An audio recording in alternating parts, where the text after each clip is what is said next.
अभिनंदन करते हैं, आपका स्वागत करते हैं।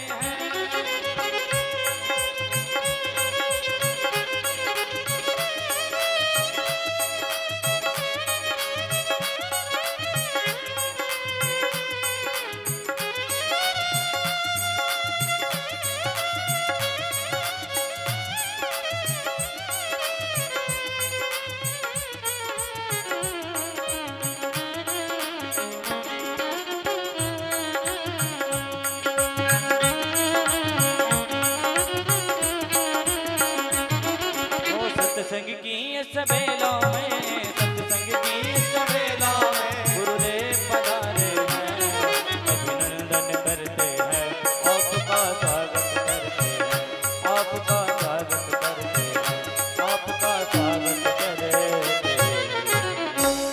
बोलो सद्गुरुदेव भगवान की जय हो।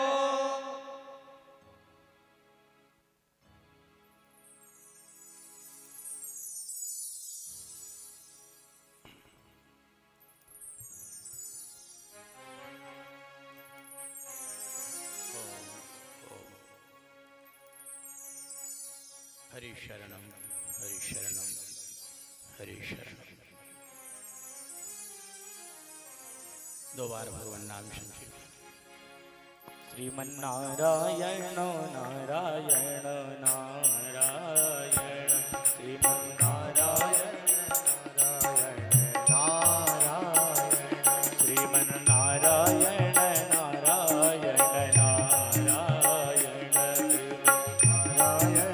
नारायण नारायण, श्रीमन्नारायण श्रीमन्नारायण नारायण नारायण, श्रीमन्नारायण नारायण नारायण, श्रीमन्नारायण नारायण नारायण, श्रीमन्नारायण नारायण नारायण, भज मन नारायण नारायण नारायण, भज मन नारायण नारायण नारायण, श्रीमन्नारायण नारायण नारायण, श्रीमन्नारायण नारायण नारायण नारायण, श्रीमन्नारायण।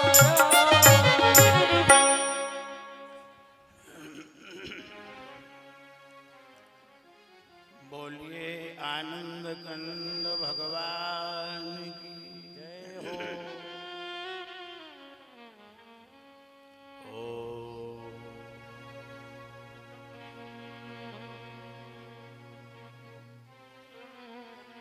नमः श्री परमहंसास्वादित चरण कमल चिन्मकरुंदाय भक्तजन मानस निवासाय श्री रामचंद्राय वागीशाय यस्य वदने लक्ष्मीर्यस्य च वक्षसि यस्यास्ते हृदये संवित् तं नृसिंहमहं भजे।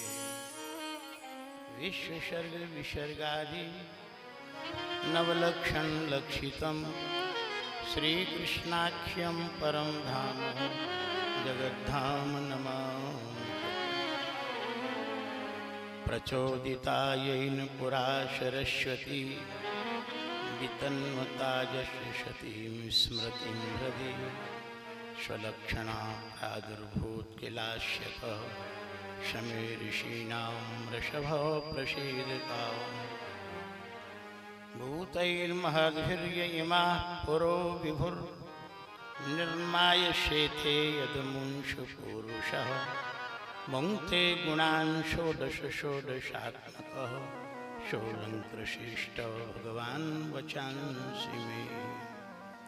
श्रियः पतिर्यज्ञपतिः प्रजापतिर्धियां पतिर्लोकपतिर्धरापतिः पतिर्गतिश्चान्धकवृष्णिशाश्वतां प्रसीदतां मे भगवान् शतां पतिः। प्रह्लाद नारद पराशर पुंडरीक व्यासाम्बरीश सुखशौनक भीष्मदाल्भ्यां रुक्माङ्गदार्जुन वसिष्ठ विभीषणादीन् पुण्यानिमानि परमभागवतान् नमामि।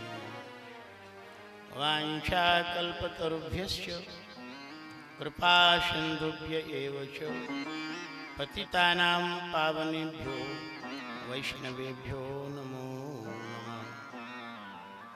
ईश्वरः गुरुरात्मेति मूर्तभेदविभागिने व्योमवद्व्याप्तदेहाय दक्षिणामूर्तये नमः।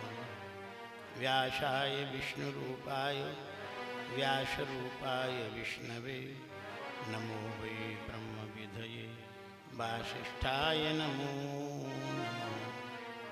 व्यासं वसिष्ठनप्तारं शक्ते पौत्रमकल्मषं पराशरात्मजं वन्दे शुक्तातं तपोनिधिं। नारायणं नमस्कृत्य नरं चैव नरोत्तमं देवीं सरस्वतीं व्यासं ततो जयमुदीरये। बोली सच्चिदानंद भगवान की जय हो। अनंत कोटि ब्रह्मांड नायक रात पर परब्रह्म परमात्मा के पावन पादार बिंदों में कोटिशः प्रणिपात। दृश्यादृश्य जगत के परिमंडल में विराजे समस्त जीवन मुक्त महापुरुषों के पावन पादार बिंदों में कोटिशः नमन। हमारे इस कार्य के संयोजक कमल किशोर जी और उनके द्वारा आहूत सभी संत भगवान महामंडलेश्वर हमारे सरदार नगर वाले केशवदास जी और हमारे बकरा और बगलवाड़े वाले महामंडलेश्वर वीरदास जी महाराज एवं कुसुम खेड़ा से पधारे श्री शिव स्वरूप और गोविंददास जी महाराज, मोहनदास जी महाराज एवं इसी खिड़िया घाट से श्री राघवदास जी महाराज, सभी संतजन भगवत स्वरूप हैं, सभी वंदनीय हैं, क्योंकि संतों के अंदर संसार का अंत होता है और भगवान का प्राकट्य होता है। भागवत में आया है, बोले तीर्थी कुर्वन्ति तीर्थानि शांतस्थेन गदावृतम। अपने अंतर हृदय में परमात्मा को धारण करके यत्र तत्र विचरण करते हैं संतजन। वे तीर्थों को तीर्थ बनाने के लिए, तीर्थों को तीर्थ बनाने के लिए सभी वंदनीय हैं। बड़े भाग्यशाली हैं आप लोग, इस समय उनका पुण्य दर्शन कर रहे हैं। और ये माँ भगवती नर्मदा का पावन जो तीर्थ है, ये बड़ा विलक्षण है। नर्मदा मैया का जो तट है, बड़े बड़े ब्रह्मादि देवता ऋषि मुनि इसके लिए लालायित रहते हैं। सौभाग्य प्राप्त बड़ी मुश्किल से होता है। अनंत काल के बाद जीव जगत में जन्म मृत्यु को प्राप्त होता हुआ प्रमोशन की प्रक्रिया में जब 84 लाख योनियों के अंतर्गत सबसे श्रेष्ठ विशिष्ट मानव योनि में प्रवेश करता है, ये भगवान की अहेतु की कृपा है। भागवतकार कहते हैं, निर्देह माध्यम सुलभम सुदुर्लभम प्लवम सुकल्पम गुरु कर्णधारम मयानुकूलेन न भस्वितेरी तुम पुमान भवाभ्यम न सरे सात्महा। ये मनुष्य शरीर प्राप्त होने के बाद इतना सुंदर संसाधन युक्त, ये साधन युक्त ये मानव शरीर, इसको प्राप्त करने के बाद संसार सागर से अपनी आत्मा का उद्धार नहीं कर पाया तो बोले न तरेत स आत्मा, वो आत्महत्यारे की गति में जाता है। ये बात पक्की है, वो सच्ची है, इसमें कोई दो राह नहीं। और इसी श्लोक का गोस्वामी तुलसीदास जी ने ट्रांसलेशन रामचरितमानस में किया है। जो न तरे भव सागर नर समाज अश पाए, सोकृत निंदक मंदमती आत्मा हनुगति जाए।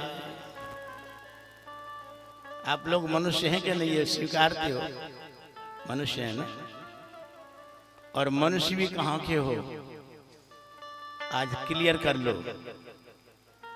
ब्रह्मांड बहुत बड़ा है, अतल वितल सुतल तलातल रसातल महातल पाताल, 7 लोक नीचे के भूर भुवर स्वर्ग महर जन तप सत्यादि लोक, 7 ऊपर के 14 भुवन वाला ब्रह्मांड। इस ब्रह्मांड में आप भूर लोक में हैं। ब्रह्मांड में सबसे यदि श्रेष्ठ और क्रीम कोई जगह है, ये हमारा चिंतन, तो कौन सी जगह है? बोले पृथ्वी लोक है सबसे श्रेष्ठ और उत्तम। पृथ्वी लोक से उत्तम और कोई लोक होता ही नहीं। और पृथ्वी लोक में भी बहुत विस्तार है। पृथ्वी लोक का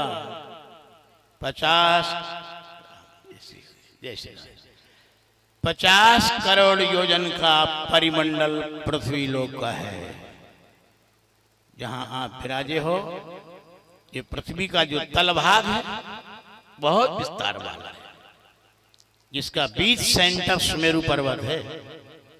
हम आपको ये बात इसलिए बता रहे हैं कि आप कहाँ हो, कैसी जगह में आप विराजे हो। ब्रह्मांड के अंदर सुमेरु पर्वत बीच सेंटर है पृथ्वी लोक का। अगर पूरब से पश्चिम में नापें, पश्चिम से ब्रह्मांड की दीवार को नापें और पूर्व दिशा के ब्रह्मांड की दीवार को नापें, तो सुमेरु पर्वत से दोनों दिशाओं में 25-25 करोड़ योजन की दूरी हो जाती है। ध्यान देना, आप उस ब्रह्मांड में बैठे हो जिस ब्रह्मांड की संरचना परमात्मा की अचिंत्य शक्ति के द्वारा 50 करोड़ योजन की गर्भी वाली हुई है। उत्तर से दक्षिण की ओर नापें, इस दीवार से इस दीवार तक, तो सुमेरु पर्वत का बीच सेंटर 25 करोड़ योजन और आगे का 50 करोड़ योजन का परिमंडल हो जाता है। जिस जमीन पे आप बैठे, जमीन इतनी बड़ी नहीं है, ये बहुत विस्तार वाली है। सुमेरु पर्वत बीचों बीच जम्बूद्वीप के, जम्बूद्वीप 1 लाख योजन की परिमंडल वाला है। इसके बाद उतना ही बड़ा समुद्र है। इसके बाद फिर दूसरा द्वीप 2 लाख योजन का है। उसके बाद उतना ही बड़ा समुद्र है। उसके बाद दूसरा तीसरा द्वीप 4 लाख योजन के परिमंडल वाला है। उसके बाद उतना ही बड़ा समुद्र है। उसके बाद उससे दुगना 8 लाख योजन के परिमंडल वाला फिर द्वीप है। उसके बाद फिर समुद्र है। फिर 16 लाख योजन वाला द्वीप है। उसके बाद उतना ही बड़ा समुद्र है। फिर 32 लाख योजन का द्वीप है। उसके बाद समुद्र उतना ही है। और 64 लाख योजन का अंतिम द्वीप है, जिसका नाम है पुष्कर द्वीप मंडलाकार। सुमेरु पर्वत की चारों तरफ मंडलाकार रूप में पुष्कर द्वीप है, जो कि 64 लाख योजन की विस्तार वाला है। ध्यान देना, सुमेरु पर्वत से अगर सुमेरु पर्वत से अंतिम जो द्वीप है पुष्कर द्वीप, इसका बीचों बीच पुष्कर द्वीप का 32 लाख योजन के बाद एक ऐसा विशाल पर्वत है, जिस पर्वत का नाम मानसोत्तर पर्वत है। ध्यान करें, वो जो मानसोत्तर पर्वत है, उस मानसोत्तर पर्वत पर 1 करोड़, ध्यान देना, 1 करोड़ 51 लाख योजन का घेरा है उसका। और उस घेरे को, ध्यान देना, उस घेरे को 24 घंटे में सूर्य नारायण का रथ तय कर लेता है। सूर्य नारायण का रथ वहीं घूमता रहता है मानसोत्तर पर्वत पर। सुमेरु पर्वत से 1 करोड़ 57 लाख 42 हजार योजन की दूरी है सुमेरु पर्वत से मानसोत्तर पर्वत की।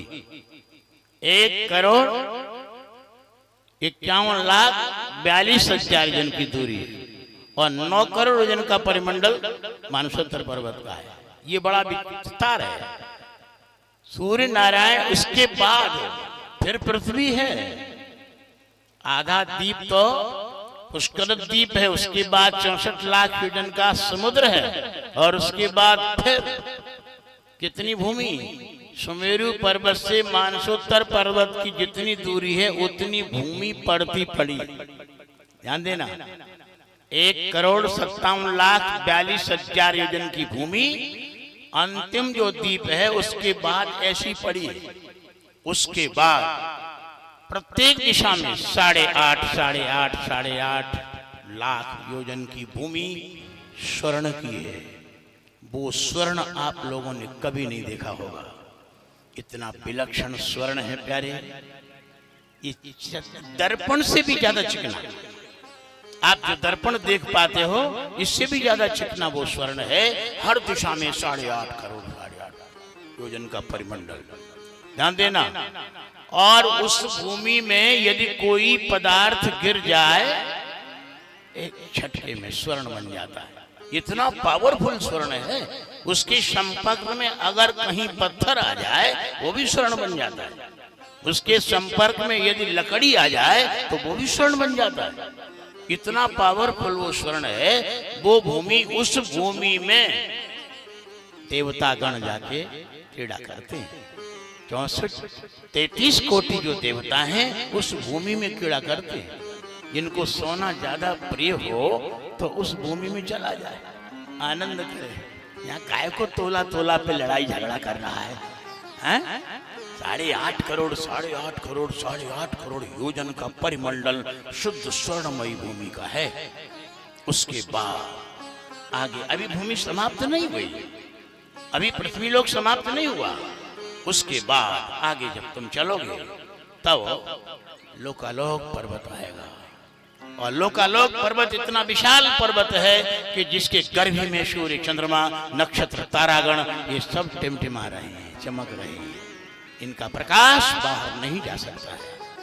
लोकालोक पर्वत के बाद आप अगर चलोगे हर दिशा में ब्रह्मांड की तरफ, दीवार की ओर दौड़ लगाओगे तो 12.5 करोड़ योजन का परिमंडल ब्रह्मांड की बाहरी दीवार तक होता है। ध्यान देना, सुमेरु पर्वत से अगर किसी भी दिशा में अपर नाप लो, ब्रह्मांड की दीवार को यदि नापोगे तो 25 करोड़ योजन की दूरी हो जाएगी। और दोनों दिशाओं की दूरी मिलाओगे तो 50 करोड़ योजन का ये परिमंडल हो जाएगा। इतना बड़ा पृथ्वी लोक है। ध्यान देना, तुम जिस पृथ्वी लोक में बैठे हो ये पृथ्वी लोक बहुत विस्तार वाला है। और इसके बीचों बीच जम्बूद्वीप के बीचों जम्बूद्वीप में भी 9 खंड है। जम्बूद्वीप में 9 खंड है। एक खंड तो सुमेरु पर्वत के चारों ओर जिसका नाम इलावर्त खंड है, भगवान शंकर के द्वारा वो शापित है। यदि कोई पुरुष उसमें प्रवेश करता है स्त्री की रूप में पहुंच जाता है। भगवती जगदम्बा पार्वती मैया भूत भवन शिव जी के साथ में विराजित थी। लीला प्रभु लीला कर रहे थे। अकस्मात सप्तऋषि का आगमन हो, लज्जा आई पार्वती मैया को। जब चले गए सप्तऋषि भगवान शिव से संवाद करके, उसके बाद पार्वती मैया ने शिव से कहा, प्रभु आप जो हैं अपने भक्तों के लिए बड़े बड़े आलीशान महल बनवा देते, बहुत कुछ कर देते हो, किंतु अपन गृहस्थ में हैं, अपने लिए एक छोटा कमरा भी नहीं। भगवान तो औढ़र दानी ठहरे। बोले क्या चाहते हो देवी?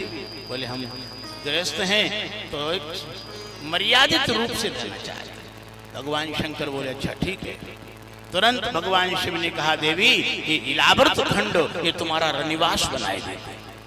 अगर इलावर्त खंड में कोई पुरुष प्रवेश करेगा स्त्री के रूप में आ जाएगा। तुमको स्त्रियों से तो लज्जा नहीं है? औढ़र दानी ऐसे होते महाराज। पूरा खंड का खंड 9 लाख योजन के परिमंडल वाला पूरा।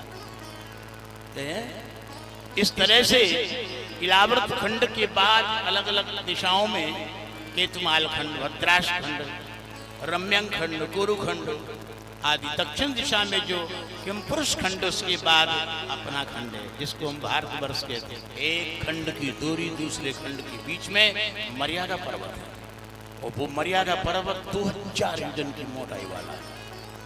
वो मेड़, जैसे आपके खेत और दूसरे के खेत के बीच में जो मेड़ होती है, ऐसे ही मेड़ बनाई एक खंड से दूसरे खंड।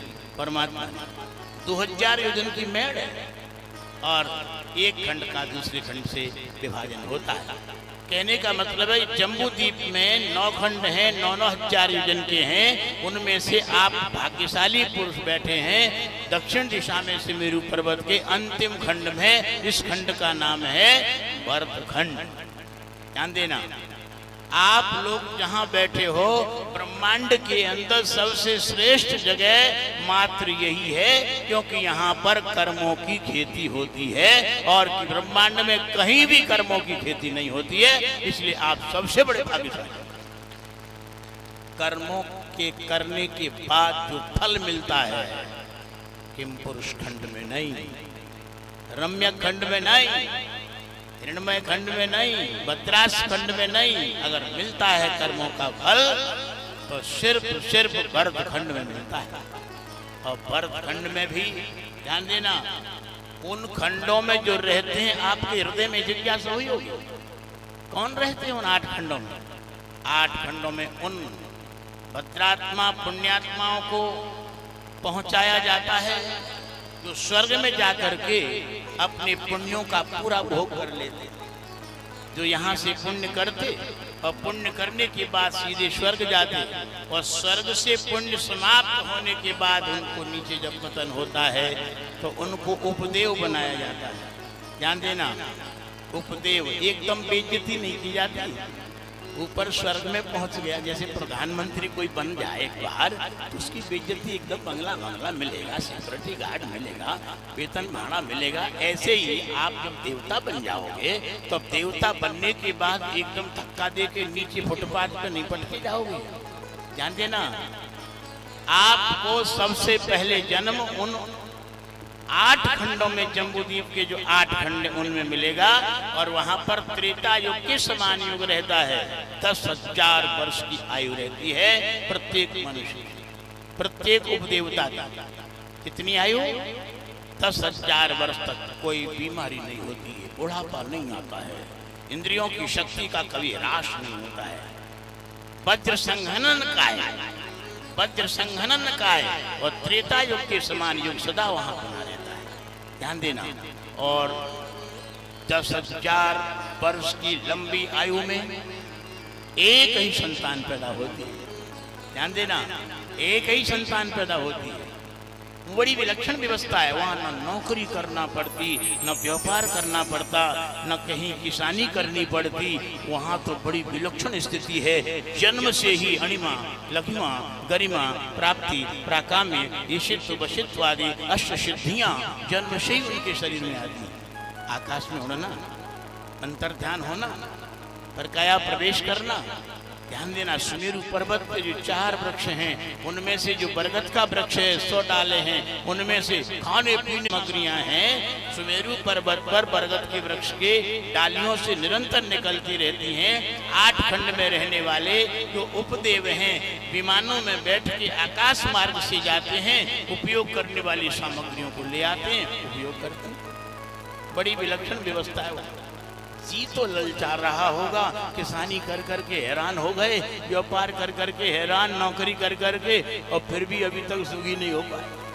अरे वहाँ पहुँच जाओ, आनंद करो, आनंद ही आनंद है। वहाँ कभी किसी की गुलामी नहीं करनी पड़ती, कभी बीमारी आती नहीं, ध्यान देना, कभी बुढ़ापा आता नहीं, कभी थकान शरीर में होती नहीं। ऐसा विलक्षण प्रदेश है ये जम्बूद्वीप के अंदर ही है महाराज। 8वां 9वां जो खंड है जिसमें आप लोग विराजे हो, ये बड़ा विलक्षण खंड है। इस खंड की बड़ी भारी महिमा गाई है शास्त्रों में। देवता लोग स्वर्ग से प्रार्थना करते हैं, अहो अमीशाम किम कार्य शोभनम प्रसन्न एशाम सुदित स्वयं हरि यैर निर्लब्धम निशुभारताजिरे मुकुंद सेवोपैकम स्त्रियाहिनो। देवगण स्वर्ग से प्रार्थना करते हैं परमात्मा से, हे नाथ, अगर हमको अगला जन्म मिले तो सिर्फ भरतखंड का मिले, भरतखंड के हमको मानव बनाए जाएं और दूसरा हमको कुछ नहीं चाहिए। ध्यान देना, देवता लोगों के लिए जो सुलभ नहीं है वो स्थान आप लोगों को मिल गया, क्योंकि यहाँ कर्म की खेती होती है। गोस्वामी जी ने लिखा, बोले मानव शरीर कौन सी योनि, भोग योनि है क्या? नहीं नहीं, मानव शरीर प्यारे भोग योनि नहीं है। गोस्वामी जी लिखते हैं, बोले साधन धाम मोक्ष करी द्वारा और पाए न जे परलोक सम्हारा। ये सच्ची बात बता रहे हैं प्यारे, हम आप लोगों को धोखा नहीं दे रहे, बिल्कुल 100% सच्ची बात है कि मानव योनि साधन योनि, भोग योनि नहीं। भोग योनि तो 84 लाख, जो 80 लाख और योनियां हैं वो भोग योनियां हैं। जलजा नवलक्षाणी 9 लाख प्रकार के पानी में जन्म लेने वाले जीव, 10 लाख प्रकार के आकाश में उड़ने वाले पक्षी, 30 लाख प्रकार के स्वच्छंद विचरण करने वाले पशु और 11 लाख प्रकार के कीड़े मकोड़े और 20 लाख प्रकार के पेड़ पौधे, ये हैं भोग योनियां।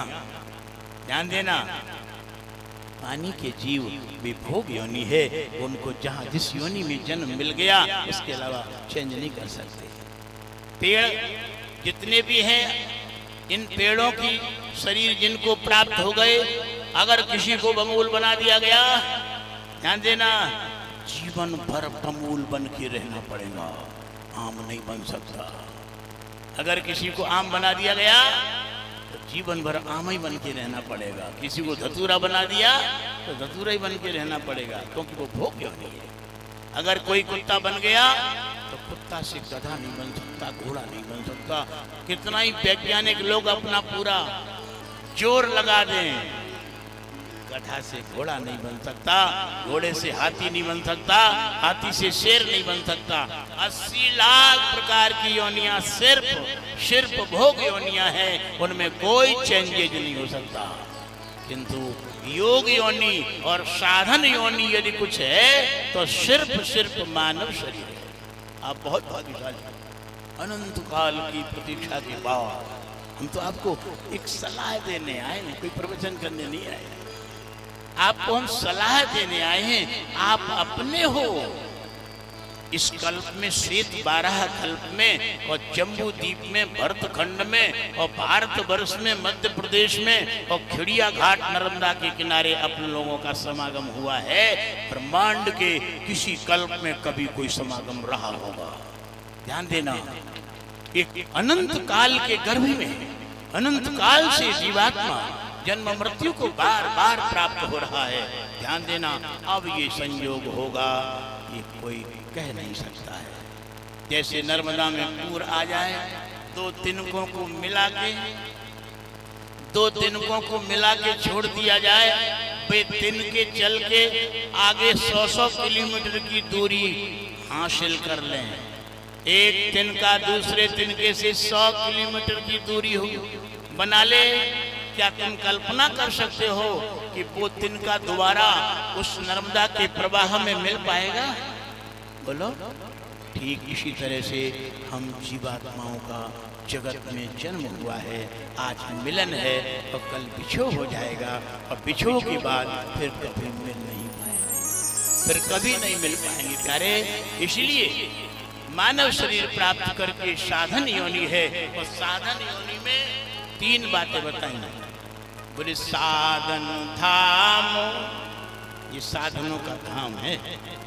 मोक्ष करे द्वारा, ये मोक्ष का दरवाजा है। अरे मोक्ष मोक्ष चिल्लाते हो, ये मोक्ष है क्या? अरे भाई मोक्ष क्या है? मोक्ष माने परतंत्रता का विनाश। तुम्हारे जीवन में जो परतंत्रता है, परतंत्रता भरा जो जीवन है, वो गुलामी भरा जो जीवन है, उससे मुक्ति पाना ही मोक्ष है। आप परतंत्र हो के नहीं? ध्यान देना, प्रत्येक जगत में जीव ने जन्म लिया है, प्रत्येक जीव परतंत्र है। आप परतंत्र हो।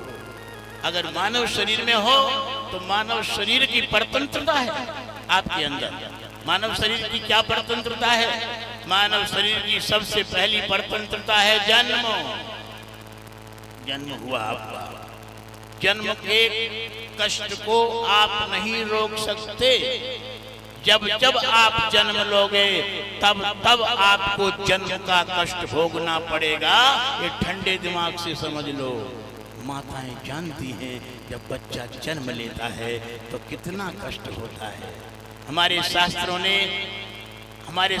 ने थर्मामीटर लगाया उस कष्ट को नापने का। हम आप लोगों से आज तय करवाना चाहते हैं, आप लोगों से आज क्लियर करवाना चाहते हैं। क्या ऐसा दोबारा कष्ट भोगने को तैयार हो? ऐसा कष्ट माँ के पेट में तुम जब आए थे तो उल्टे लटके थे, उल्टे लटके। हम तो याद दिला रहे हैं।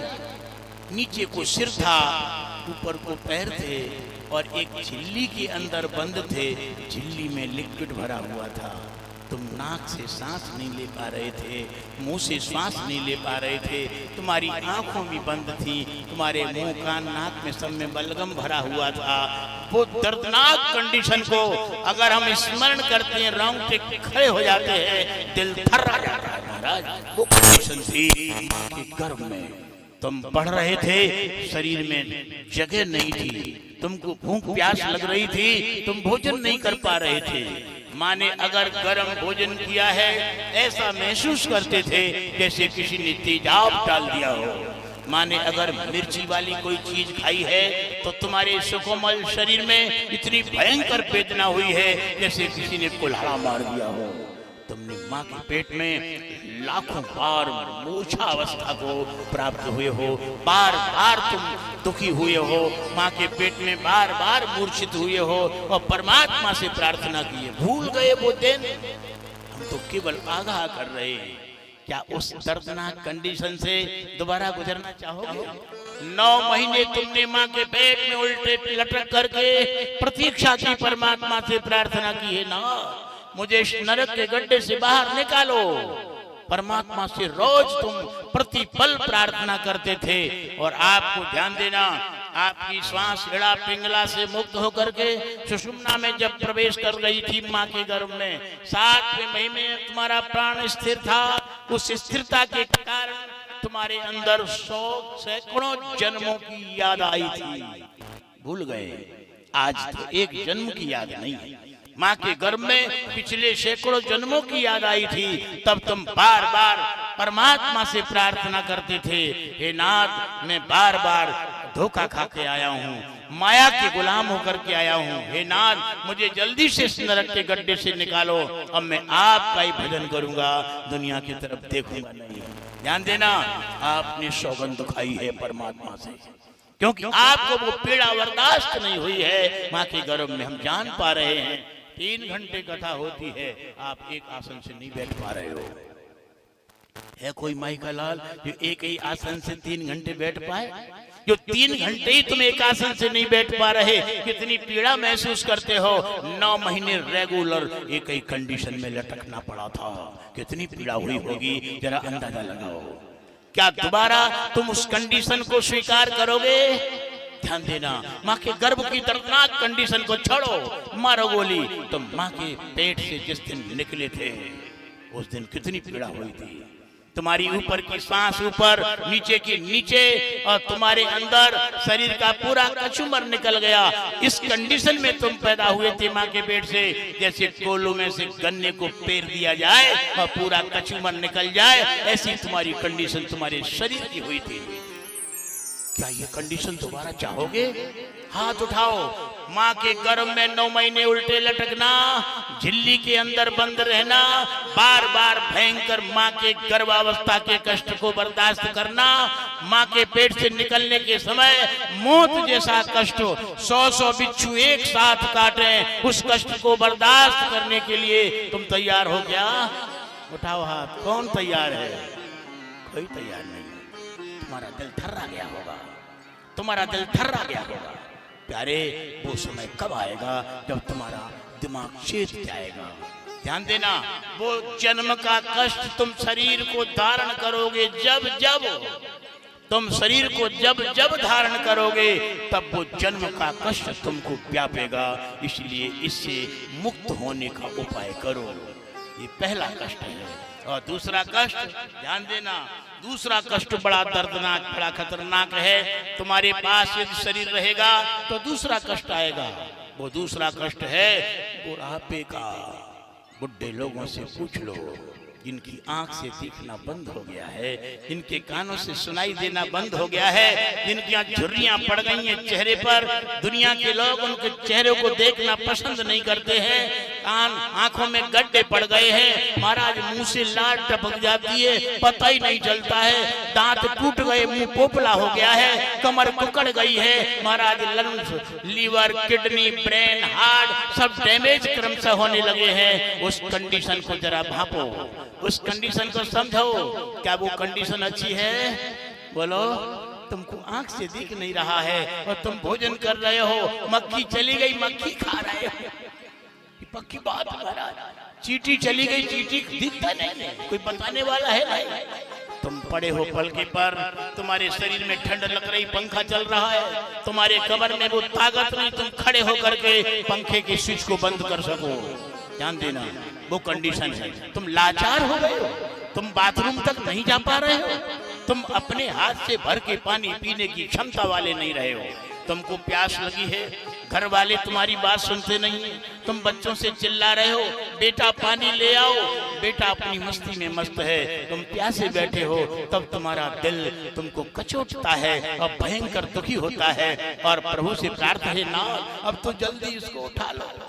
हमारे पास ऐसे बुढ़े आते हैं, सच्ची बात बता रहे हैं, वो तो कहते महाराज ऐसा कोई अनुष्ठान हो गए कि जल्दी से जल्दी हमारा शरीर छूट जाए।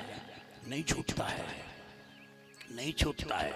बुढ़ापे का कष्ट इतना खतरनाक है प्यारे, तुमको खाने की परेशानी, तुमको खाने की तमन्ना बढ़ जाती है, वृद्धावस्था में खाने की तमन्ना बढ़ जाती है, किंतु पाचन की शक्ति खत्म हो जाती है। तुम्हारी मशीन पुरानी हो गई, तुम्हारा लीवर पुराना हो गया, आंतें पुरानी हो गई, ध्यान देना, बचता है नहीं, खाने की इच्छा ज्यादा है, दस्त लगते हैं, जहाँ खटिया पे पड़े हो वहीं मलमूत्र त्याग रहे हो, प्यारे घर वाले परेशान हो गए। कोई भी उस बुड्ढे को अच्छी नजर से नहीं देखता है। अगर घर वालों का वोट डलवाओ, एकदम क्लियर बात है, तो घर वाले का एक मत होगा कि बुड्ढे राम जल्दी विदा हो जाए। बुढ़ा मरण सब चाहते, बुढ़ा न मरना चाहता, कुल ग्राम और धन धाम के भोला मनोरथ ठानता।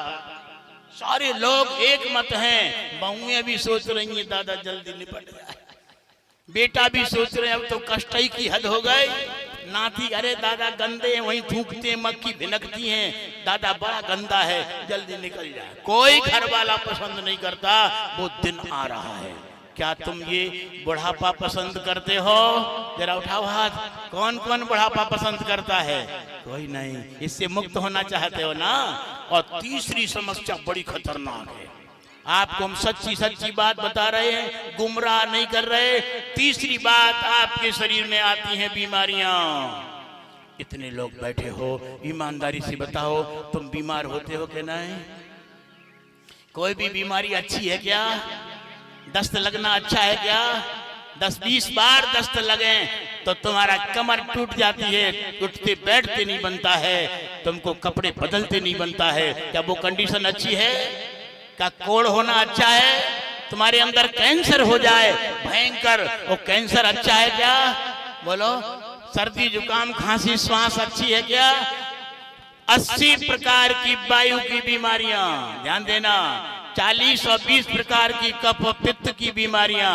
इन बीमारियों में से कोई भी एक भी बीमारी बता दो जो तुमको पसंद आती हो। बीमारी पसंद है क्या? और ध्यान देना, तुम जिस शरीर में बैठे हो, शास्त्रों ने इस शरीर का नामकरण किया है। क्या नामकरण किया है? जैसे लक्ष्मी नारायण का मंदिर होता है तो मंदिर में लक्ष्मी नारायण की प्रतिमा हुआ करती है। अगर दुर्गा जी का मंदिर होता है तो मंदिर में दुर्गा जी की प्रतिमा हुआ करती है।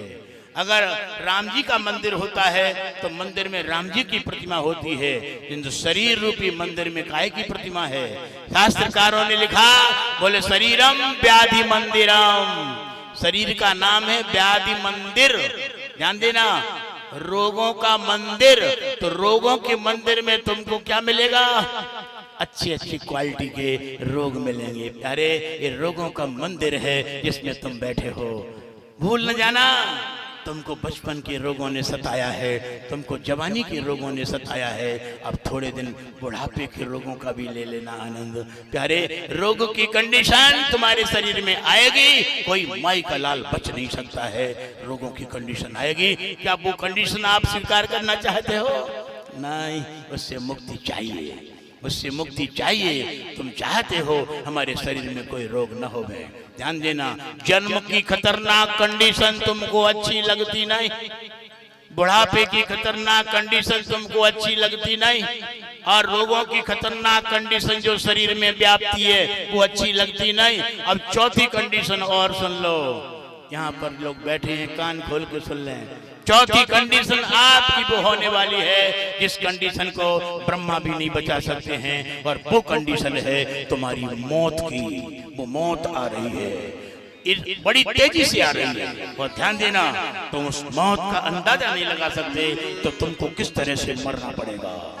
तुम अंदाजा नहीं लगा सकते कि तुम किस तरह से दुनिया से शरीर छोड़ोगे।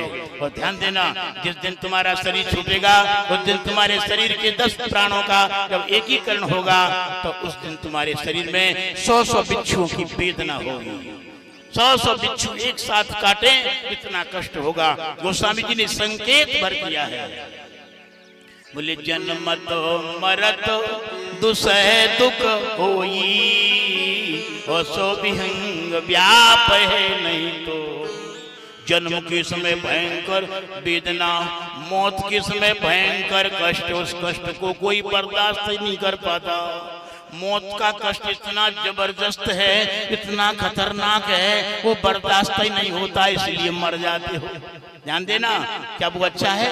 स्वीकार है क्या कि चारों चीजें शरीर में रहती हैं, इसलिए इससे मुक्त होना आपका सबसे बड़ा कार्य है। मनुष्य शरीर में आकर के इन 4 समस्याओं से सुलझना, ये 4 कंडीशनों से मुक्त होने का नाम मुक्ति है। चाहिए मुक्ति? बोले चाहिए कि नहीं? हाथ उठाओ, कौन कौन चाहता है? ईमानदार, पक्की बात। नहीं चाह रहा? कौन कौन नहीं चाह रहा? अच्छा उठाए हाथ। कौन कौन नहीं चाह रहा मुक्ति?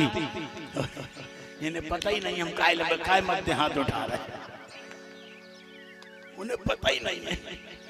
हमने जो कंडीशनें बताई हैं ये किसी को भी जीव मात्र को पसंद नहीं है। ध्यान देना, जीव मात्र को ये कंडीशन पसंद नहीं। इसलिए प्यारे भाइयों, इन 4 कंडीशनों से मुक्ति पाने के लिए प्रयास करो, और जीवन रूपी सूर्य के अस्त होने के पहले पहले वो उपाय कर डालो। भगवान शास्त्रकार कहते हैं, यहाँ पर भर्तृहरि जी ने स्पष्ट कहा है वैराग्य शतक में, यावत्स्वस्थमिदं कलेबर गृहम् यावच्च दूरे जरा यावच्चेन्द्रिय शक्तिर प्रतिहता यावच्छयो नायुषः आत्मश्रेयसी तावदेव विदुषा कार्य प्रयत्नो महान प्रोद्दीप्ते बन्निर्कूप खननम प्रत्युद्यम कीदृशः। जब तक तुम्हारी शरीर रूपी गाड़ी सही सलामत है, ध्यान देना, तभी तक बुद्धिमान पुरुष को चाहिए आत्म कल्याण का साधन कर ले।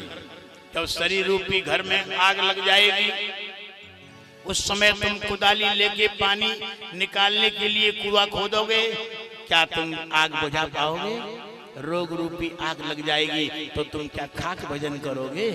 कुछ भी नहीं होगा, सब कोरी बातें होंगी।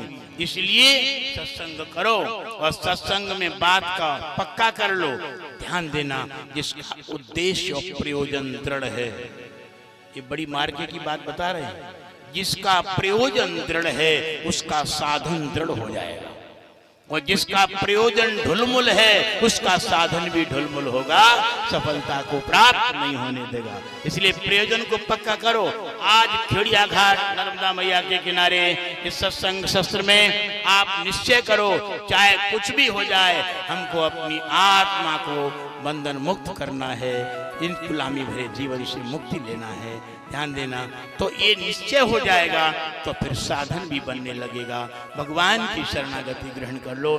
भागवतकार कहते हैं कि मनुष्य शरीर में आने के बाद भागवत का यही सार है, ऐशा बुद्धिमताम बुद्धिर मनीषा च मनीषिणाम यत् सत्य मनते नेह मरते नापनोति चामृतम।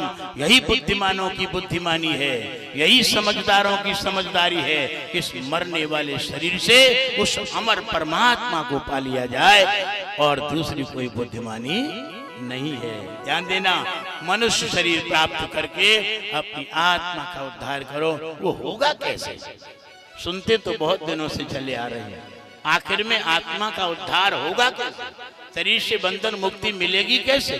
3 मार्ग प्रशस्त हैं, शास्त्र में बताए हैं। एक तो योग मार्ग, जिसको हम कर्म योग कहते हैं, और दूसरा ज्ञान मार्ग, ज्ञान योग, और तीसरा भक्ति योग, भक्ति मार्ग। ये तीनों मार्गों पर चलने के लिए आपके पास योग्यता चाहिए। ध्यान देना, अगर आप कर्म योगी बनना चाहते हो तो आपके जीवन में त्याग की आवश्यकता है। त्यागी होगे तो कर्म योगी बन पाओगे। वो त्याग नहीं है, राग है, तो कर्म योगी नहीं बनोगे। वो कर्म तुमको बांधेगा और नाना प्रकार की योनियों में डालेगा। मनुष्य कर्म किए बिना रहता नहीं। ध्यान देना, दुनिया में कोई भी मनुष्य कर्म किए बिना नहीं रहता है। बचपन से लेके बुढ़ापे तक, जन्म से लेके मौत तक, दिन रात रात दिन कर्म करने में लगा है। बैठा है तो भी कर्म कर रहा है, किंतु कर्म, ध्यान देना, कर्म अगर अपने उद्देश्य से यदि मनुष्य कर रहा है तो समझ लेना उसके अंदर कर्तापना आ गया, राग रहित, राग सहित कर्म हो रहा है। वो कर्म उसको बांधेगा। अच्छा कर्म करोगे अच्छा फल मिलेगा, बुरा कर्म करोगे बुरा फल मिलेगा। अपने उद्देश्य से जो कर्म किया जाता है वो कर्म बंधन कारक होता है। 99.99% दुनिया के लोग अपने उद्देश्य से ही कर्म कर रहे हैं। ध्यान देना, खेती किसके लिए कर रहे हो? अपने लिए।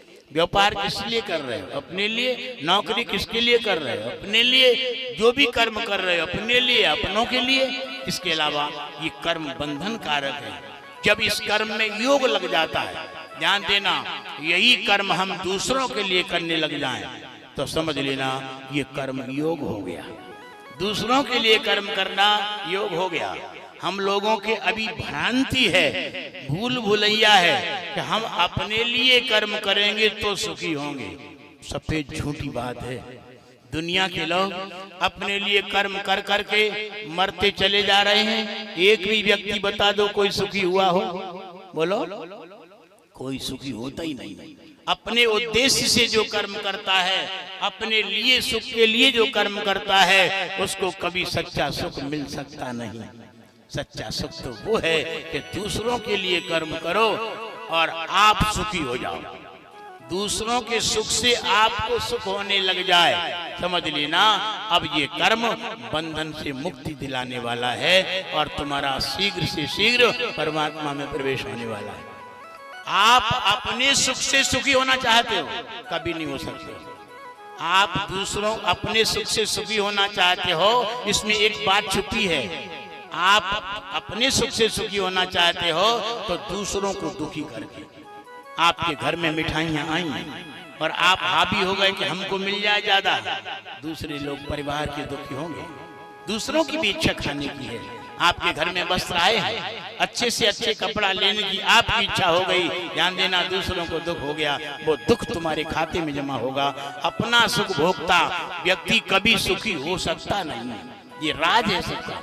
सुख का राज है कि अगर सुखी होना चाहते हो तो दूसरों को सुख देख करके तुम्हारे हृदय में सुख की लहर, दूसरों को सुखी देख करके तुम्हारा दिल सुखी हो जाए, समझ लेना अब तुमको सच्चा सुख मिला है, सच्चा सुख मिला है। ये कर्म योग बन जाता है। दूसरों को सुखी करो और फिर देखो आपके लिए सुख बटोरना नहीं पड़ेगा, अपने आप आपको दूसरों को धन दो, दूसरों को अन्न दो, दूसरों की सेवा करो, दूसरों का जो है अच्छा वाणी से सम्मान करो, तो निश्चित है आपको अपने लिए प्रयास नहीं करने पड़ेगा, अपने आप आपको मिलने लग जाएगा। गोस्वामी जी ने एक शब्दावली लिखी, ध्यान देना, बोले सुखी अगर होना चाहते हो तो सुख का स्वरूप गोस्वामी जी ने रामायण में बताया। बोले सुखी वही है, बोले कबहू की दुख, कबहू की दुख सब कर हित ताके, और सो की दरिद्र परस मणि जाके। आप ईमानदारी से ठंडे दिमाग से सोचना, जिसके पास पारस पत्थर होगा क्या गरीबी का दुख भोग सकता है? कुंटलों सोना रोजाना बनावे, जो सोना बनाना जानता है वो गरीब हो सकता है क्या? जैसे पारस पत्थर वाला व्यक्ति कभी गरीबी का दुख नहीं भोग सकता, ऐसे ही जो सबकी भलाई में लगा है उसको दुनिया में कोई माई का लाल पैदा नहीं हुआ कि उसको कोई दुखी कर दे, दुखी कर ही नहीं सकता है। ये सुख का राज है, ध्यान देना, ये सुख का राज है। और ध्यान देना, ये कर्म योग हो गया, दूसरों को सुखी करो, दूसरों के लिए कर्म करो, त्याग पूर्वक कर्म करो। आपके पास परमात्मा ने जो दिया है वो दूसरों के लिए है। और दूसरा योग है, बोले भक्ति योग।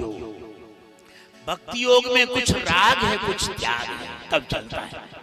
कभी राग आ जाता है, कभी त्याग आ जाता है, तो समझ लेना ऐसा व्यक्ति भक्ति योग का अधिकारी है। और जिसमें प्रबल वैराग्य है, समझ लेना वो ज्ञान योग का अधिकारी है। वैराग्य आजकल बहुत कम है, वैराग्य केवल दिखावा वाला ज्यादा है। वैराग्य होना बड़ा कठिन है महाराज।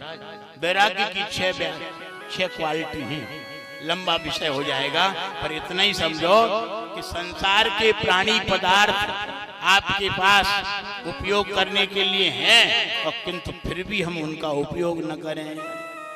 आपके पास 56 प्रकार के व्यंजन रखे हैं, भूख लगी है, आप उन मिठाइयों को नहीं खा रहे, अच्छे पदार्थों को नहीं खा रहे, 3 दिन की सूखी बासी रोटी खा रहे हो, ये है वैराग्य। आपके घर में दल्लफ का गद्दा बिछा हुआ है, कमरे में एसी लगा हुआ है, उस पे नहीं सो रहे, एसी नहीं चला रहे, जमीन में कंबल बिछा के सो रहे हो। आपके घर में गाड़ियों का आटंबार लगा है, फिर भी पैदल चल रहे हो। ध्यान देना, वस्तु के होते हुए भी वस्तु का उपयोग न करना, ये वैराग्य है। ऐसा वैराग्य बिरलों में होता है महाराज, बिरलों में होता है। जिसके अंदर ऐसा वैराग्य होता है वही व्यक्ति ज्ञान का अधिकारी है, वही ज्ञान में प्रवेश कर सकता है। वैराग्य के अभाव में ज्ञान मार्ग खंडित हो जाता है और भक्ति मार्ग शेष बचता है। भक्ति मार्ग में कुछ राग है, कुछ वैराग है। भक्ति करो, कलौ भक्ति, कलौ भक्ति, भक्त्या कृष्ण पुरस्थिता। कलयुग में भगवान की भक्ति करो, अपने आराध्य की आराधना करो, अपने इष्ट का चुनाव करो, आपका मंगल होगा, कल्याण होगा। भगवान की भक्ति ही सर्वोपरि है। अभी तक आपने जो भक्ति की है, ध्यान देना, पैसे की भक्ति की है, पत्नी की भक्ति की है, बेटों की भक्ति की है, शरीर की भक्ति की है, और आपने जो है अपने परिवारी जनों की भक्ति की है। ये भक्ति से काम चलेगा नहीं। भक्ति भगवान की करने लग जाओ। भक्ति क्या है? भक्ति का शास्त्रों ने अनेक प्रकार के रूप बताए हैं, किंतु गोस्वामी तुलसीदास जी कहते हैं, बोले भक्ति क्या है? बोले पन्नगारी सुनि भजन सम, बोले प्रेम सम, पन्नगार सुन प्रेम सम, भजन न दूसरे आन। बोले प्रेम से बढ़कर के दूसरी कोई भक्ति है ही नहीं, ये प्रेम ही भजन है। और ध्यान देना, ये प्रेम सर्वतंत्र स्वतंत्र है, ये किसी के अधीन नहीं है। और प्रेम करने में सब स्वतंत्र हो। आप लोग जितने बैठे हो, प्रेम करने में कोई परतंत्र नहीं है। क्या कोई परतंत्र? आपको भाई से प्रेम करना किसने सिखाया? बोलो, आज हो जाए दो बातें। आपको माँ बाप से प्रेम करना किसने सिखाया? आपको पत्नी से प्रेम करना किसने सिखाया? आपको दोस्त से प्रेम करना किसने सिखाया? कौन से डिग्री कॉलेज में पढ़ने गए थे इस प्रेम की पट्टी को, प्रेम की विद्या को। ध्यान देना, परमात्मा ने आपके अंदर नैसर्गिक गुण प्रदान किया है। प्रत्येक जीव प्रेम करने में सर्वतंत्र स्वतंत्र है और सब सक्षम है। प्रेम करना और प्रेम तोड़ना दोनों ही आपको आते हैं। प्रेम करना भी आपको आता है और प्रेम तोड़ना भी आपको आता है। इसलिए आपसे इतनी बात कही जा रही है, अगर अपने आराध्य की तुम आराधना करते हो, अपने इष्ट की उपासना करते हो, तो बस सिर्फ जैसे तुम पैसे से प्रेम करते हो, जैसे पत्नी से प्रेम करते हो, इसी तरह से आप परमात्मा से प्रेम करने लग जाओ। भक्ति शुरू हो जाएगी, भक्ति शुरू हो जाएगी, आनंद हो जाएगा। बस प्रेम करना आपको आता है। इसलिए हम आपको बता रहे हैं, जैसे पैसे को प्रेम करना आपको आता है, वैसा ही भगवान से प्रेम करने लग जाओ। आज ही से प्रेम करने लग जाओ।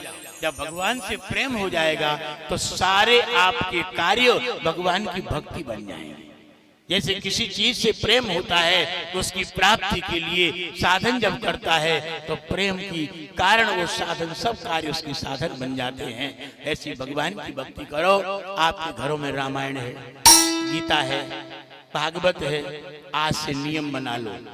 कथाएं तो बहुत सुनते हो और सुनते रहोगे, किंतु जब तक अपने जीवन में आप स्वयं क्रांति नहीं लाओगे, स्वयं बदलाव नहीं लाओगे, तो कुछ होने जाने वाला नहीं। आज से नियम बनाओ कि आप घर पे रोजाना स्नान करके रामायण की 5 चौपाई, 5 दोहा नित्य पढ़ोगे। नित्य 5 दोहा पढ़ोगे, तब तक भोजन नहीं करोगे और उसका अर्थ सहित पढ़ोगे। बिना अर्थ जाने एक कदम आगे नहीं बढ़ोगे। ध्यान देना, आप जो भी भजन करते हो, जो भी पूजन करते हो, जो भी स्तुतियां करते हो, उसमें सबसे महत्वपूर्ण बात है कि उसके अर्थ को जानना। यदि आप हनुमान जी के भक्त हो, हनुमान चालीसा का पाठ करते हो और चौपाइयों का अर्थ नहीं आता, तो गड़बड़ है।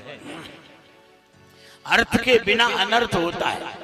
आप दुर्गा जी का पाठ करते हो, दुर्गा जी के मंत्रों का अर्थ नहीं आता है, तो इस तरह से वो निष्क्रिय हो जाता है। जैसे आपको सच्ची बात बतावे, आप हिंदी जानते हो और हिंदी में कोई आपको गाली दे, क्या होगा? गाली शब्द कान में जाएगा, कान के पर्दे में एकदम कंपन होगा और उस कंपन से अंदर जाकर के ब्रेन में वो टकराएगा और ब्रेन में वो गाली का शब्द, उसका जो है उसके द्वारा एक वाइब्रेशन होगा। उस वाइब्रेशन से एक नेगेटिव केमिकल का निर्माण होगा और पीछे स्टोर रूम में वहां स्टोर होकर के एक क्षण में संज्ञावाहक नाड़ियों के द्वारा पूरी बॉडी में व्याप्त हो जाएगा। तुरंत होठ फड़कने लग जाएंगे, आंखें लाल लाल हो जाएंगी और गाली देने वाले के प्रति मारने को मन करेगा, प्रतिशोध की भावना हो जाएगी, लड़ाई लड़ने को मन करेगा। ध्यान देना, जब आप गाली का अर्थ जानते हो तब, और कहीं उस व्यक्ति ने मलयालम में गाली दे दी, कन्नड़ में गाली दे दी, तेलुगु फारसी में गाली दे दी और आप उसकी चेहरे की तरफ हंसते रहोगे। क्यों? अर्थ नहीं जानते। कितना डिफरेंस है अर्थ और अनर्थ का, आप समझ गए होंगे। किसी शब्द का जब तुम अर्थ जानते हो तो शब्द का जो वाइब्रेशन होता है, दुखद या सुखद, 2 तरह के शब्द होते हैं। अगर सुखद शब्द होगा, कोई किसी ने प्रशंसा आपकी की है, प्रशंसा के पुल बांध दिए, ध्यान देना, आपके कान में प्रशंसा के शब्द गए और प्रशंसा भरे शब्दों का तुम अर्थ जानते हो, उसका मायना जानते हो, तुरंत तो वाइब्रेशन हुआ, वो अंदर एक पॉजिटिव केमिकल का निर्माण हुआ, पूरे शरीर में एकदम व्याप्त हो गया, आपकी गुदगुदी हुई और चेहरा मुस्कुरा गया और सामने वाले के प्रति सहानुभूति। एक झटके में ये सारी क्रियाएं सेकंडों में होती महाराज। और किसी ने गलत शब्द तुमको बोला और उसका अर्थ तुमको पता है, तो तुरंत नेगेटिव केमिकल का निर्माण हुआ और तुरंत लड़ाई झगड़ा करने के लिए तैयार हो जाओगे। शब्द का अर्थ तुमको आता है तो कितनी बड़ी क्रांति तुम्हारी अंदर आती है। और जिस शब्द का अर्थ नहीं आता, तुम मुंह की तरफ ताकते रहोगे, उसका कोई फर्क तुम्हारे ब्रेन में नहीं पड़ेगा। ठीक इसी तरह से तुम हनुमान चालीसा का पाठ करते हो, तुम दुर्गा जी का पाठ करते हो, ध्यान देना, तुम भागवत के गीता के श्लोकों का पाठ करते हो, तुम रामायण की चौपाइयों का पाठ करते हो और इसका अर्थ आता नहीं है, तो इसी तरह से वो न्यूट्रल हो जाएगा, कोई प्रभाव ही नहीं होगा। इसलिए प्यारे, हम इस बात को कह रहे हैं, आप एक चौपाई पढ़ो, उसका अर्थ आना चाहिए। जब अर्थ आएगा तो तुम्हारे अंदर संवेदना आएगी, एहसास होगा, फीलिंग होगी, और फीलिंग में प्रेम है, और प्रेम में परमात्मा बसा है। ध्यान देना। इसलिए आप जो भी स्तुति करो, चाहे राम जी की स्तुति करो, चाहे कृष्ण की करो, चाहे हनुमान जी की करो। बहुत से लोग ऐसे हनुमान चालीसा का पाठ करते, अर्थ वर्थ की तरफ ध्यान नहीं, वो तो नियम है उनका पाठ करने का। और ऐसे गजब के ढंग से पाठ करते, जहां बाथरूम में स्नान करना आरंभ किया, एक लोटा सिर पे पानी डाला, जय हनुमान ज्ञान गुण सागर, जय कपि हरे राम राम भले आदमी। हनुमान जी को बाथरूम वाला बना दिया। ये क्या है? ये समस्या है सबसे बड़ी हमारे जीवन की। आप किसी भी आराध्य की जब आराधना करो तो ईमानदारी से करो, नियम पूर्वक करो, विधिवत करो, और अपने प्रभु का चयन करो अपने जीवन में, अपने आराध्य का चयन करो और उससे प्रेम करना आरंभ कर दो। अगर अभी आपने अपने जीवन में इष्ट का चयन नहीं किया है तो समझ लेना आपके जीवन में पल पल पर अनिष्ट होता रहेगा। यदि अनिष्ट से बचना चाहते हो तो जीवन में इष्ट बनाओ। वो इष्ट एक होता है, जैसे महिला के जीवन में एक पति ही सर्वोपरि होता है। घर के सदस्यों को भोजन बना के खिलाती है, घर के सदस्यों की सेवा करती है, किंतु उसका परमेश्वर तो पति ही है। पति में एक निष्ठा है उस महिला की, इसलिए वो पतिव्रता कहलाती है। ध्यान देना। इसी तरह से कोई आराधक आराधना करता है और अगर एक निष्ठ नहीं हो पाया है तो कितने जन्म बीत जाएं, कुछ होने वाला नहीं। एक निष्ठ हो जाओ, किसी एक आराध्य की आराधना करो। सभी में समान तत्व है, तत्वतः सब एक हैं। चाहे राम की आराधना करो, चाहे श्याम की आराधना करो, चाहे दुर्गा की आराधना करो, चाहे हनुमान गणेश शिव की आराधना करो, सब एक हैं। आप एक का चयन कर लो। और जितने भी और देवी देवता हैं, ध्यान देना, अपने आराध्य की तत्परता से और एक निष्ठ होकर के आराधना करो, उससे प्रेम करो, किंतु दूसरों से विरोध मत करो। ध्यान देना, अगर दूसरों से विरोध करोगे, दूसरों की निंदा करोगे तो निश्चित है तुम्हारी आराधना कुंठित हो जाएगी, तुमको सफलता नहीं दिलाएगी। सफलता का तो सबसे बड़ा यही हेतु, यही कारण है कि दूसरों की किसी की निंदा नहीं करना।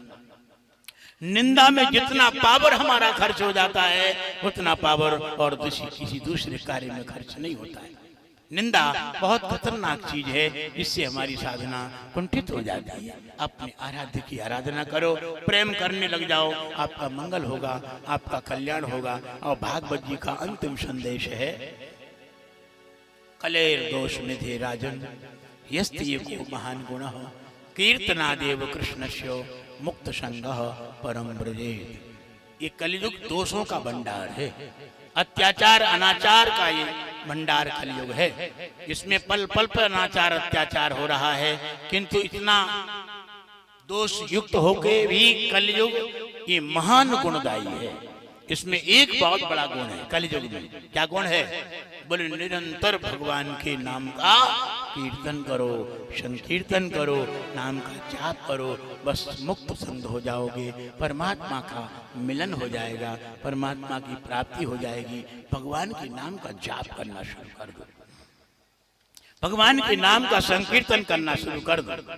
आप 2 घंटे, 1 घंटे जगने के बाद और 1 घंटे सोने के पहले आप नाम का संकीर्तन करने लगो, आपका बहुत बड़ा भला होगा, बहुत बड़ा मंगल होगा। गोस्वामी तुलसीदास जी महाराज ने सबकी वंदना की है, 2 चौपाई में, 4 चौपाई में, 10 चौपाई में, किंतु सबसे ज्यादा यदि वंदना की है तो नाम की है 72 चौपाई में महाराज। इतनी वंदना किसी की नहीं है। नाम भगवान का इतना मंगलमय है और इस समय उसकी फसल चल रही है। जैसे क्वार की कार्तिक के महीने में बौनी की फसल चलती है, आषाढ़ में बौनी की, आषाढ़ और क्वार का चूका किसान कोई काम का नहीं होता। फसल के समय बौनी के समय बौनी न करे तो साल भर बेकार चला जाएगा। ऐसी आपके अनंत जन्मों में से एक जन्म ये बड़ा मार्के का है, इसमें फसल चल रही है। काहे की? नाम की। इस समय नाम की फसल चल रही है। आप नाम का आधार लेकर के, नाम का संकीर्तन करके, नाम का जाप करके उस परमात्मा की प्राप्ति कर सकते हो। आपका बहुत बड़ा भला हो सकता है। आज ही निश्चय कर लो अपने इष्ट का, और आज ही निश्चय कर लो, और इसमें कोई टैक्स नहीं लगेगा, कोई सरकार टैक्स नहीं लेगी, न तुम्हारे कोई परिवारी जन टैक्स लेंगे, न कोई विरोध करेंगे। नाम के जप में आप सर्वतंत्र स्वतंत्र हो। ये सर्वोच्च साधन है। सभी साधनों में आप आज ही इसको दृढ़ कर लो। 2 घंटे नियम से नित्य प्रति नाम की साधना करो। आपका बहुत बड़ा मंगल होगा, बहुत बड़ा भला होगा। और धीरे धीरे नाम का साधन ही आपसे साधन करवा लेगा। जैसे पैसे से पैसा कम जाता है, पैसे पैसे को कमवा लेता है, ऐसे नाम का साधन आपको साधन करवा देगा। आपका बहुत बड़ा भला होगा, बहुत बड़ा मंगल होगा। बहुत मुश्किल से मानव शरीर मिला है, इसको सार्थक बनाओ। आपका मंगल होगा, आपका कल्याण होगा। इस श्रीमद् भागवत की इस बेला में, इस सत्संग सत्र में आप 2 बातें सीख के जाओ। सबसे बड़ी महत्वपूर्ण, आपके घर में गीता रामायण है, उसका नियमित रूप से पाठ करो, अर्थ सहित पाठ करो। स्नान करके घर के जितने सदस्य हैं, एक घर में जितने भोजन करते हैं, शाम को सब लोग बैठे, सुबह बैठे और रामायण को सब सुने। एक व्यक्ति पढ़े, एक व्यक्ति अर्थ करे, उसको पूरी तरह से सब लोग सुने। और सब लोग अपने अपने इष्ट के अनुसार, जिसकी जैसी रुचि है उसके अनुसार भगवान के मंगल में नाम का जाप करना आरंभ कर दें, तो आपका बहुत बड़ा मंगल होगा, बहुत बड़ा भला होगा। सारे सत्संगों का यही सार, सारे साधनाओं का यही सार है कि आप नाम की उपासना में लग जाएं। और आप बस जो है नर्मदा मैया के पावन तट पर ये दृढ़ संकल्प करें। इन संत जनों के सामने इस संकल्प को आप करेंगे तो निश्चित है परमात्मा आपके संकल्प को सफलता दिलाएंगे, पूरा करवाएंगे। भगवान की विशेष कृपा आएगी। आप करना तो चाहें, आप हौसला तो बनाएं, फिर तो भगवान की शक्ति काम करती है। आप करना ही नहीं चाहते, आप बार बार भगवान के नाम जप करने का प्रयास करें, नियम बनाने का प्रयास करें। अगर नियम न बने, टूटे बार बार, तो परमात्मा से प्रार्थना करो। 100-200 बार दिन में प्रार्थना भगवान से रोज करो। हम चैलेंज देते हैं, 1 महीने में भगवान के कान खड़े हो जाएंगे और भगवान सोचने को बाध्य हो जाएंगे कि जीव अनंत जन्मों से संसार का माया का गुलाम है, मेरे ओर चलना तो चाहता है किंतु माया के कारण नहीं चल पा रहा है, किंतु मुझे प्रार्थना कर रहा है। भगवान कूद पड़ेंगे तुम्हारी जिंदगी में और तुमसे साधन करवा लेंगे। तुम प्रार्थना करने लग जाओ, नित्य प्रार्थना करने लग जाओ, आपका मंगल हो जाएगा, भला हो जाएगा। सर्वे भवन्तु सुखिनः, सर्वे सन्तु निरामया, सर्वे भद्राणि पश्यन्तु, मा कश्चित् दुर्भाग् भवेत्। ओम शांति शांति शांति। धर्म की, अधर्म का, प्राणियों में विश्व का, गौ माता की, सनातन धर्म की, सतगुरुदेव भगवान की, नर्मदा मैया की, सब संतों की, सब भक्तों की, हर हर सीताराम सीताराम। पूज्य गुरु महाराज की जय हो। पूज्य महाराज जी ने जो आप सबके जीवन में अमृत कथा का रसपान कराया है, उसे श्रद्धा और भक्ति से आपके जीवन में जरूर उतारे। देखो कितना सुंदर महाराज जी ने प्रसंग लाए कि जम्बू द्वीपे भारत खंडे आर्यावर्ते देशांतरे। हम लोग संकल्प गाते हैं ना, तो हम जम्बू द्वीप के भारत खंड में हम निवास करते हैं। और सबसे बड़ा सौभाग्य ये बताया गुरु महाराज ने कि हम नर्मदा माँ के किनारे निवास करते हैं, तो हम सब तो बड़े भाग्यशाली हैं।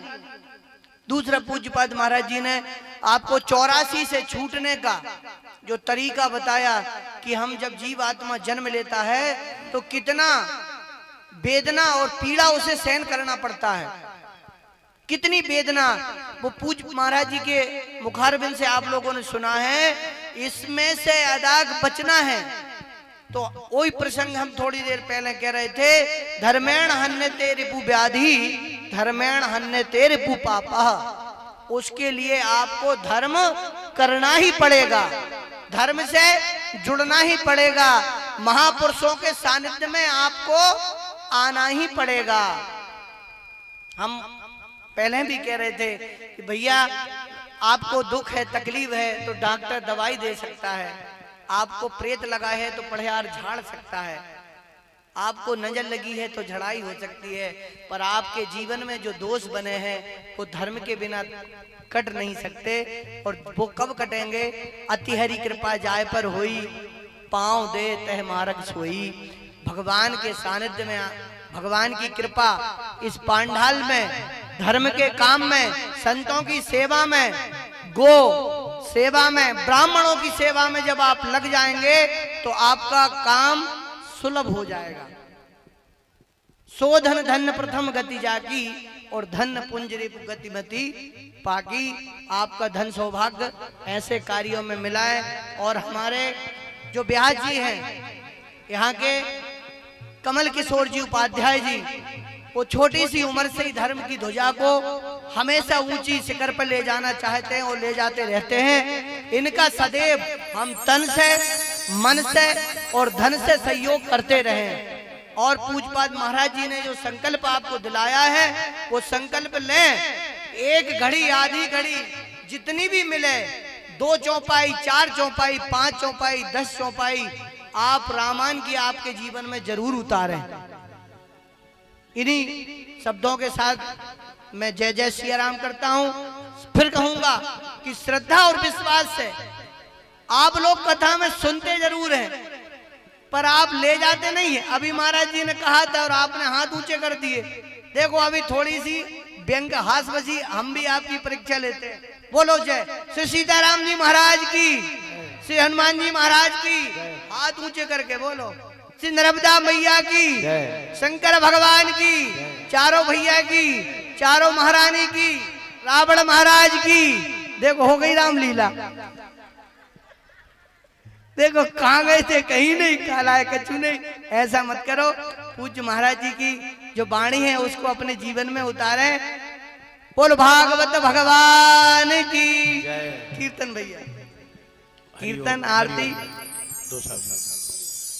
भैया ये घाट जो है खिड़िया घाट, इसके विषय में आप लोगों को पता नहीं होगा। बड़े सिद्धों का ये घाट है। नर्मदा मैया में बहुत वर्षों से यहाँ साधना कर रहे महापुरुष लोग विराजते हैं।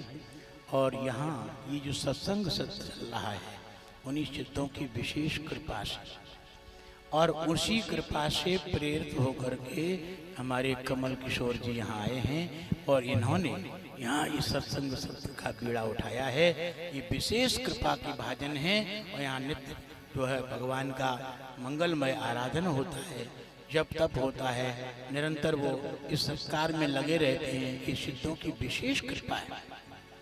आप लोग बड़े भाग्यशाली हैं। इसमें तन मन धन से पूरा सहयोग प्रदान करो, आपका मंगल का दरवाजा खुल जाएगा, आपका कल्याण का दरवाजा खुल जाएगा।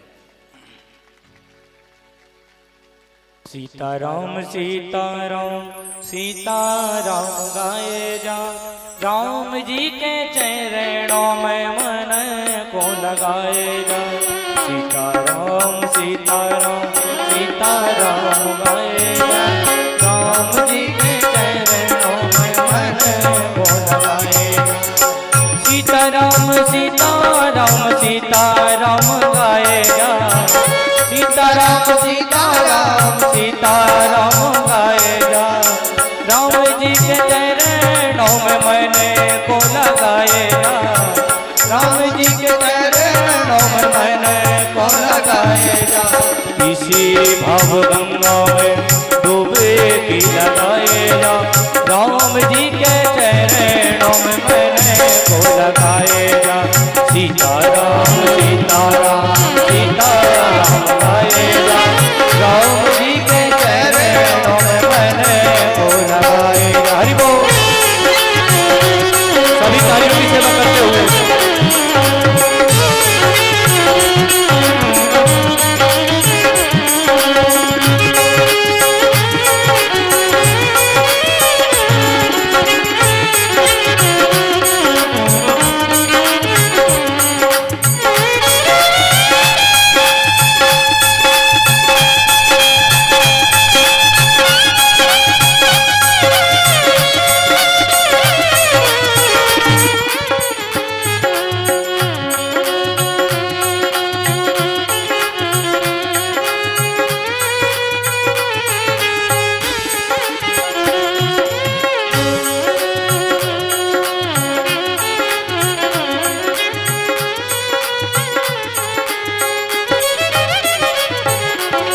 छोड़ सब रिश्ते बस मानो यही नाता, छोड़ सब रिश्ते बस मानो यही नाता।